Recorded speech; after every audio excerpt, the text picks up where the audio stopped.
Here's the reality with AI. AI didn't come for your job. It came for your mediocrity. Most jobs won't disappear, but the people doing average work will. AI automates the stuff you thought was safe. Not because it's technical, because it's predictable. I love that tweet. Yeah, that's very true. What do you think about it? No, I agree. And I talk to so many people in marketing. They almost at every event I go to, a lot of them are corporate events.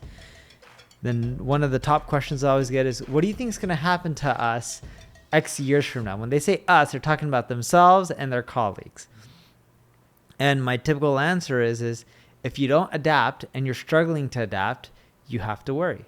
And usually the people that ask me that question are the ones who aren't adapting. Yeah. You know, it's a very simple thing. It's what do we do? Work harder? But the moment you say that, oh my God, right? Like, the thought of working harder, I can't do that. You know, I actually pissed off a lot of people. I was telling Noah about this.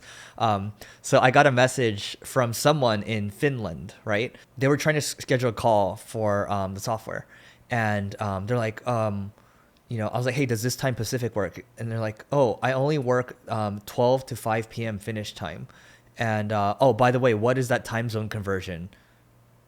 And I'm like, one, you're too lazy to convert to time zone. Two, maybe you just Google it. Freaking Google. Why are you asking me? And then it's like, and then maybe they're working part time, which is great for them. But the moment I'm like, I just read 12 to 5 p.m. I'm like, what is this, right? So I go to Threads. I post this to Threads because I knew I'm gonna get a crazy reaction on Threads, right?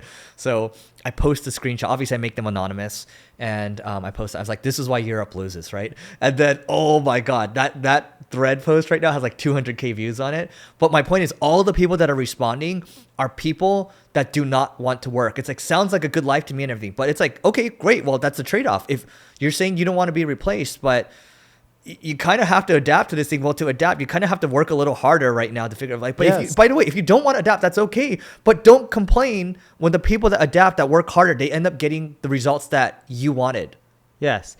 It's like the people that always ask me the question in marketing, what's going to happen to us in the future?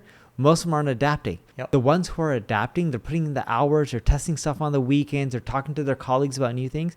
And I've talked to some of these individuals at the same corporate events, and they're just like, yeah, that person's lazy.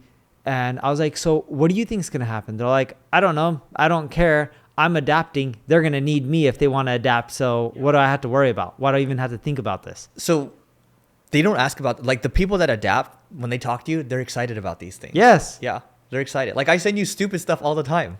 Right? Yeah. Hey, check out this CIA prompt over here. Check this out over here. Some of it's great too. Yeah. Some of it's great, but I'm so excited about this stuff, right? It's like playing a video game.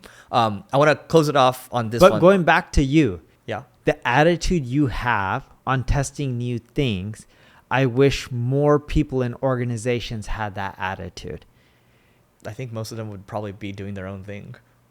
No, I'm talking about testing new things. Yeah. There's a lot of people I know who don't have the risk appetite to be an entrepreneur, but they love technology and they're willing to test. Yeah.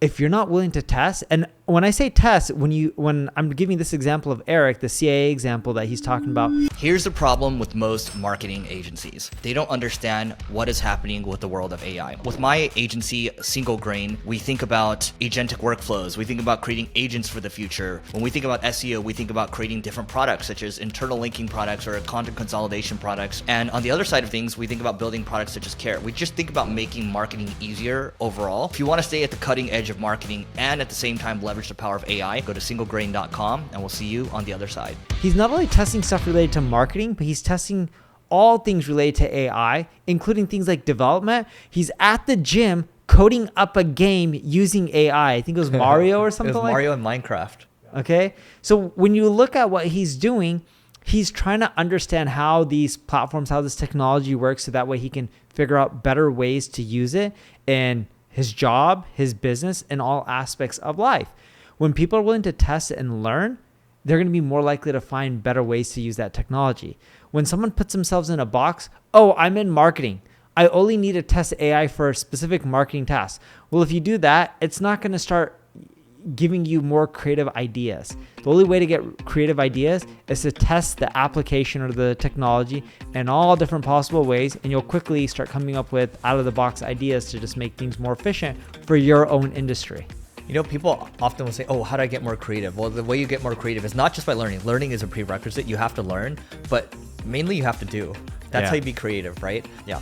But anyway, that is it for today, guys. Please don't forget to rate, review, subscribe, and we'll see you tomorrow.